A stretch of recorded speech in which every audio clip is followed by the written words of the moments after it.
Hindi po ako nagpaumanhin sa inyo. Medyo talagang hindi lang masama pakiramdam ko, kundi talagang medyo nagsisentimiento ako. Dahil as you know by now, magre-reformat po ang aking show.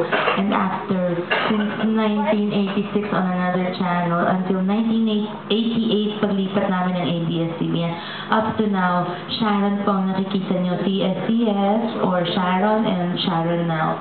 And the next show will be wonderful. I'll be able to help a lot of aspiring singers and performers.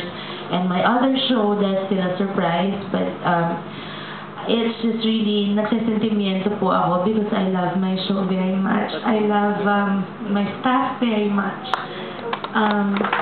Inay Manny, I love very much because he's been with me since 1986. And I worry about my other kids, and I wish I could bring all of you, but as you know, it's a different department. And I will miss seeing you all here every taping. But I hope that you will come to taping of the other shows. And, ano pa ba? Tita Daisy, Romualdez. Narinig ko po masama po ang loob niyo sa akin. Sana po nag-usap muna tayo. Tita, kasi never ko po kayo disrespect. Isa pong dahilan yun, kaya po hindi ko kayo agad nakausap kasi hindi pa po alam ng aking staff dito na magbabago na po ang format ng show. Di po namin alam para namin sasabihin.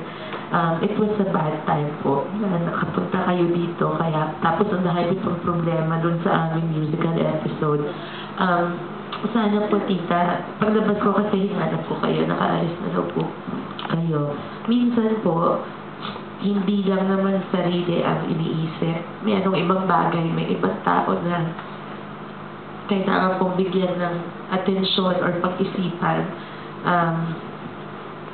Wish ko lang po, hindi kayo agad lumabas sa TV. Baka po merong, hindi na po, wala po sa record ko ang hindi marunong respeto. Kahit po nga hindi ko kaibigan eh. Ano lang po, nagkataon it was a very bad time. And, the show is very precious to me. I just wish we had a chance to talk para po na-explain ko. Even then, I'm sorry po kung na-offend ko. I didn't mean that. You know me. You know me all these years. But also, it was a night of many changes, up and down. It was like a roller coaster ride. Ang dami ko po pinagdadaanan. I love you. I love doing my musical talk show. That's why, siguro masisingit talaga yung pangalan ko sa ibang show, but I'm keeping Sharon because Sharon means my musical talk show. And one day, I hope babalik din po yun. Pero there will be a lot of surprises for you, and I'm just grateful to ABS-CBN na nabibigyan pa po ako ng napakaraming trabaho. And I'm grateful to all of my Sharonians who've come here faithfully. Mula pa ng TSCS hanggang ngayon, mahal na mahal ko kayo. Alam niyo naman yun, di ba? Hindi naman napipeke yun. And I love my staff. I love Mr. M.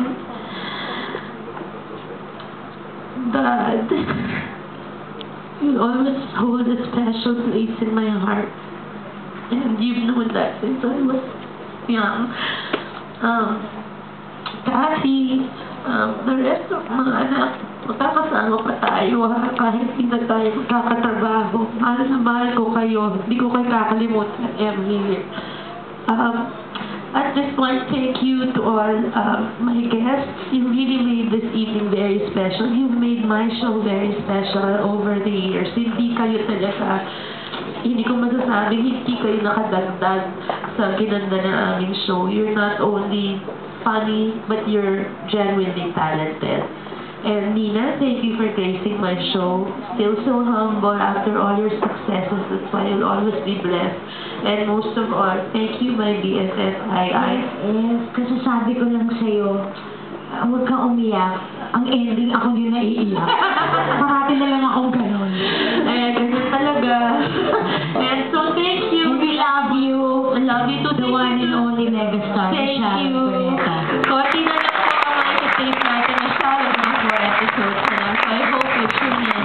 Pero ang mga fans mo ay nandyan pa rin para sa'yo. Mahal na mahal ko kayo. Thank you.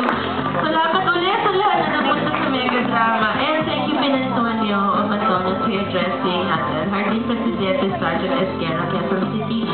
My darling friend, she's my faithful Peachy, Mariana Opali Salana Salon for my hair and makeup every taping. And thank you also to Joni of Pinantolers. Thank you, Joni. Thank you, Liz Flor, dahil inalagaan niyo ako sa aking buhok. Thank you, Rochester, my eyewear. Thank you to my mother, Big siya ng iba sa akin. Anak-anakan ko rin siya si Big Cristobal's House of Fashion. Sa Rosas Avenue siya po yung gumagawa ng mga blouse ko. Pinagsagaan niya po ako kahit nung katabaan ko.